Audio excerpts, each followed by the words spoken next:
Kuvempu university में नताइज के हवाले से पैदा होने वाले उलझनों को दूर करने के लिए जल्द मीडिया बुलेटिन जारी किया जाएगा, जिसमें मजमूनवार जायजा यानी इवैल्यूएशन की पेशरफ्त और नताइज के ऐलान की तारीख के बारे में मालूमात फराहम की जाएंगी। ये बात यूनिवर्सिटी के वाइस चांसलर शरद अनंत मूर्ति ने बताई है।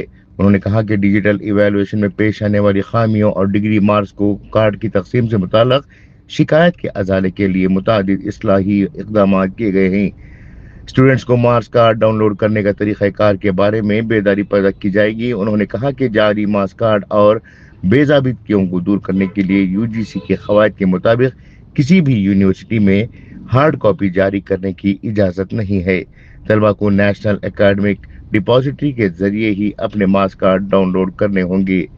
मजीद उन्होंने कहा कि तलबा की रहनुमाई के लिए यूट्यूब वीडियोज़ के जरिए हर कॉलेज में ये बताया जाएगा कि किस तरह से लॉग इन करना है और मरहलावार मार्क्स कार्ड कैसे डाउनलोड करना है। उन्होंने ये भी वाज़ेह किया कि डिजिटल इवैल्यूएशन सॉफ्टवेयर में मौजूद खामियों को दुरुस्त कर दिया गया है।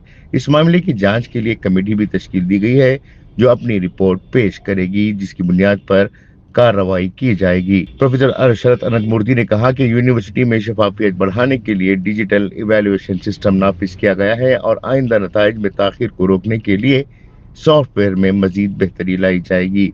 उन्होंने इवैल्यूएशन में किसी भी किस्म की बेज़ाबितियों के इल्ज़ाम को मुस्तरद करते हुए अंदरूनी नंबर यानी इंटरनल मार्क्स और हाजिरी से मुताल्लिक़ मालूमात फराहम करने में कॉलेजों की तरफ से ताखीर हुई है, जबकि तकनीकी इस्तेमाल में भी कुछ गलतियां हुई है। उन्होंने बताया कि अब तक 16,500 ताखीर से मुताल्लिक़ मामलात को हल किया जा चुका है, जबकि तकरीबन 1500 केसेस अभी बाकी हैं जिन्हें जल्द निपटा लिया जाएगा। ब्यूरो रिपोर्ट, इनकलाब न्यूज़, शिवमोग्गा। ಹಿಂದೆ ಹೆಚ್ಚು ಜಿಲ್ಲೆಗಳಿದ್ವು, ಆವಾಗ ಬೇಗ ಬರ್ತಾ ಇತ್ತು ರಿಸಲ್ಟ್. ಈಗ 2 ಜಿಲ್ಲೆ ಇಟ್ಕೊಂಡು ನೀವು ಇಷ್ಟು ವಿಳಂಬ ಮಾಡ್ತೀರಿ. ಆದರೆ ಹಿಂದೆ ಇದ್ದಿದ್ದು ಈ CB choice based credit system ಅಂತ ಇರಲಿಲ್ಲ. ಆಂತರಿಕ ಮೌಲ್ಯಮಾಪನಕ್ಕೆ ಬೆಲೆ ಇರಲಿಲ್ಲ. ಅವಾಗ 2 ಪರೀಕ್ಷೆ ಮೂಲಕ ಕೊಡೋರು. ಇವಾಗ ಒಳ್ಳೆಯದೇ. ಅಂದ್ರೆ ಆ ವಿದ್ಯಾರ್ಥಿ ಕಲಿತಾನೆ ಅವನ ಮೌಲ್ಯಮಾಪನನ ಮಾಡ್ತಾ ಹೋಗ್ಬೇಕು ಅಥವಾ ಆಕೆದು ಮಾಡ್ತಾ ಹೋಗ್ಬೇಕು ಅನ್ನೋದು ತುಂಬಾ ಅದು ಒಳ್ಳೆ ಮೂವ್. ಯಾಕಂದ್ರೆ ಕಂಟಿನ್ಯೂಸ್ ಎವ್ಯಾಲ್ಯೂಯೇಷನ್ ಅನ್ನೋದು ಒಂದು ಇತ್ತೀಚೆಗೆ ಅಷ್ಟು ಒಂದು 10 ವರ್ಷ ಆಗಿದೆ ಬಂದು. ಆವಾಗಿಂದ ಈ ತೊಂದರೆ ಇದ್ದೇ ಇದೆ. ಏನಂತಂದ್ರೆ ಕೆಲವು ಕಾಲೇಜ್ಗಳು ಬಹಳ ಕಾನ್ಸೆನ್ಷಿಯಸ್ ಆಗಿ ಬೇಗ ಕಳಿಸುತ್ತೆ, ಕೆಲವು ಕಾಲೇಜಲ್ಲಿ ವಿಳಂಬ ಆಗುತ್ತೆ. ಅವ್ರ ಕಾರಣಗಳು ಇರ್ಬೋದು. ಬಟ್ ಈ ಸರಿ ಆ ವಿಳಂಬ ಅದು ತುಂಬಾ ನಮ್ಗೆ ಒಂದ್ ಸ್ವಲ್ಪ ಹೊಡೆತ ಬೀಳ್ತಾ ಇದೆ. ಯಾಕಂದ್ರೆ ನಾವು ಆಂತರಿಕ ಮೌಲ್ಯಮಾಪನದ ಮಾರ್ಕ್ ನ ಇದ್ರ ಜೊತೆಗೆ ಕೂಡಿಸ್ತಾ ಇದ್ರೆ ಅವರ ರಿಸಲ್ಟ್ ನ ಹೇಳಲಿಕ್ಕೆ ಆಗ್ತಾ ಇಲ್ಲ. ಅದರಿಂದ ಅದನ್ನ ಈ ಸರಿ ನಾವು ಸರಿಪಡಿಸ್ಕೊಳ್ಳೋ ನಿಟ್ಟಿನಲ್ಲಿ ಎಲ್ಲ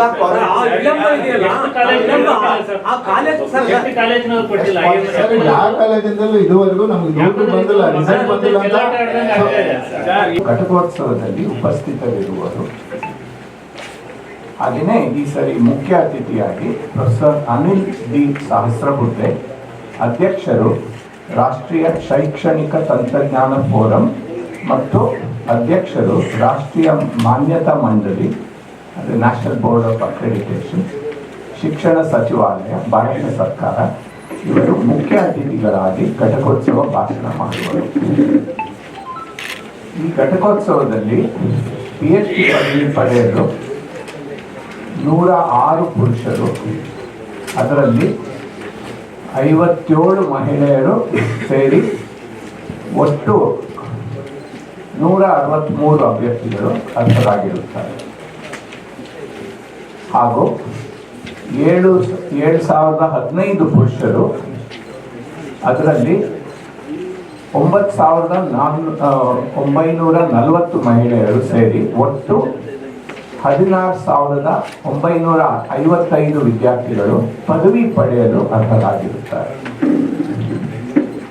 ಸದರಿ ಘಟಕೋತ್ಸವದಲ್ಲಿ 155 ಸ್ವರ್ಣ ಪದಕಗಳು ಇದ್ದು ಅವುಗಳನ್ನು 11 ಪುರುಷರು ಹಾಗೂ 68 ಮಹಿಳೆಯರು ಸೇರಿ ಒಟ್ಟು 79 ವಿದ್ಯಾರ್ಥಿಗಳು ಹಂಚಿಕೊಂಡಿರುತ್ತಾರೆ. ಹಾಗೆಯೇ 21 ನಗದು ಬಹುಮಾನಗಳು ಇದ್ದು ಅವುಗಳನ್ನು 5 ಪುರುಷರು ಹಾಗೂ 24 ಮಹಿಳೆಯರು ಸೇರಿ ಒಟ್ಟು 29 ವಿದ್ಯಾರ್ಥಿಗಳು ಹಂಚಿಕೊಂಡಿರುತ್ತಾರೆ. ಇದರಲ್ಲಿ ವಿಶೇಷವಾಗಿ ಅತ್ಯಂತ ಹೆಚ್ಚು ಸ್ವರ್ಣ ಪದಕ ಪಡೆದಿರೋರು 10 ಸ್ವರ್ಣ ಪದಕ, 2 ನಗದು ಬಹುಮಾನಗಳು. ಇದನ್ನು ಒಬ್ಬರು ಅಭಿಷೇಕ್ ಎಚ್ ಅನ್ನೋ MA ಕನ್ನಡ ವಿದ್ಯಾರ್ಥಿಯವರು ಪಡೆದಿರುತ್ತಾರೆ. ಉಳಿದಿದ್ದು ಡೀಟೇಲ್ಗಳನ್ನ ಬಹುಶಃ ನೀವು ಹೇಳ್ಬೋದು. ಇದಲ್ಲದೆ ನಾವು ಘಟಿಕೋತ್ಸವದಲ್ಲಿ ಸಾಮಾನ್ಯ ಗೌರವ ಡಾಕ್ಟರೇಟ್ ಪದವಿಗಳನ್ನ ಕೊಡೋದು ಒಂದು ಸಂಪ್ರದಾಯವಾಗಿದೆ. ನಮ್ಮೆಲ್ಲ ಗೊತ್ತಿರೋ ಹಾಗೆ ಹೋದ ಬಾರಿ ಘಟಿಕೋತ್ಸವದಲ್ಲಿ 3 ವ್ಯಕ್ತಿಗಳಿಗೆ ಅವರ ಸಾಧನೆಗಳಿಗೆ ಗೌರವ ಡಾಕ್ಟರೇಟನ್ನು ನೀಡಿದ್ವಿ. ಈ ಸಾರಿಯೂ ಅದನ್ನು ನೀಡುತ್ತೇವೆ. ಆದರೆ ಮಾನ್ಯ ಗವರ್ನರ್ ಅವರಿಂದ ಇನ್ನೂ ಆ ಲಿಸ್ಟ್ ನಮಗೆ ಅದು ಮೀಟಿಂಗ್ ಎಲ್ಲ ಜರುಗಿ ಆಗಿದೆ. ಆದರೆ ಗವರ್ನರ್ ಅವರು ಪ್ರವಾಸದಲ್ಲಿದ್ದ ಕಾರಣ ಅವರು ಅದಕ್ಕೆ ಗಮನ ಹರಿಸೋಕ್ಕಾಗಿಲ್ಲ. ಇವತ್ತು ಬರುವ ಒಂದು ಸಂಭವ ಇದೆ. ಅಂತೂ ಲಿಸ್ಟ್ ಬಂದ ಕೂಡಲೇ ನಾನು ಒಂದು ಪ್ರತ್ಯೇಕ ಪ್ರೆಸ್ ನೋಟಲ್ಲಿ ಯಾರಿಗೆ ಈ ಗೌರವ ಡಾಕ್ಟರೇಟನ್ನು ನಾವು ಕೊಟ್ಟಿದ್ದೀವಿ ಅನ್ನೋದನ್ನ ಹೇಳ್ತೀನಿ. ಈ ಮಾಹಿತಿ ಅಷ್ಟೇ ಇವಾಗ ನಾನು ಹೇಳಬಲ್ಲೆ, ಯಾಕಂದರೆ ನಮಗೂ ಗೊತ್ತಿಲ್ಲ. 14 ಜನ ನಾಮಿನೇಷನ್ಗಳು ಇದ್ದು ಅದಕ್ಕೆ 14 ಜನರಲ್ಲಿ ನಾವು ಈ ಘಟಿಕೋತ್ಸವಕ್ಕೆ 3, ಮುಂದಿನ ಘಟಿಕೋತ್ಸವಕ್ಕೆ 3, ಹಾಗೆ ಅಪ್ ಟು 3 ಕೊಡ್ಬೋದು. ಇದಕ್ಕಿಂತ ಹೆಚ್ಚು ಕೊಡೋ ಹಾಗಿಲ್ಲ. 3ಗಿಂತ ಕಡಿಮೆಯೂ ಕೂಡ ಕೊಡ್ಬೋದು. ಅದನ್ನು ನಾವು ಒಂದು ಕಮಿಟಿ ಎದುರಿಗಿಟ್ಟು ಅವರು ನಿರ್ಧರಿಸುವಂತೆ ಅದನ್ನು ಮಾಡ್ತೀವಿ.